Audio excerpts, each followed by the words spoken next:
Rome divided in two. The Roman Empire didn't last forever. Today, if you go to Italy, you will see ruins of old Roman buildings. You will see the remains of old Roman roads, but you won't see any ancient Romans. What happened to the Roman Empire? The Roman Empire got too big. Its borders were too long for one army to protect. The soldiers of Rome couldn't possibly keep all invaders out of Rome's territory. And more invaders started to wander into the Roman Empire. Ruling Rome was a little bit like having the biggest candy bar in a group of very hungry people. Everyone wanted to take it away. The emperors of Rome had to fight constantly against invaders. These invaders wanted Roman land and Roman wealth.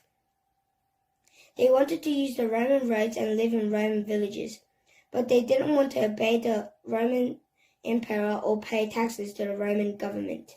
So they attacked the Roman borders with armies, hoping to take Rome's countries away. The Roman emperors had a difficult time keeping invaders out. There was so much Roman land that they couldn't protect all of it at once.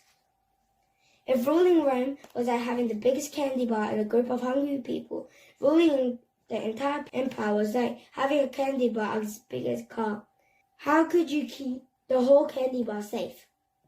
While you were protecting one side of it, a hungry person could sneak up and take a bite out of the other side. And if you ran around to protect the other side, you would leave the first side without anyone to guard it.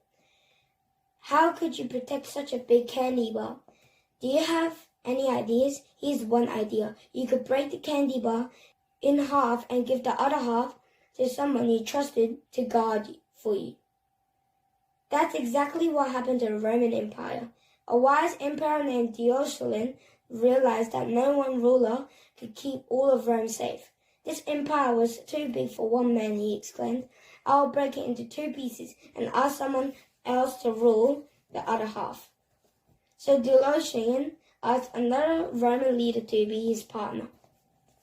This partner, Maximian, ruled the western part of the Roman Empire. Diocletian ruled the eastern half. Now Rome had two protectors, the two emperors. Diocletian and Maximus worked hard to protect Rome.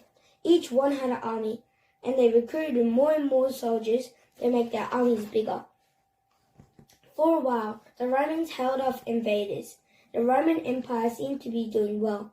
Eventually, Rome became the capital of the western half of the empire, and Constantinople, the city named after Constantine, became the capital of the eastern half of Rome.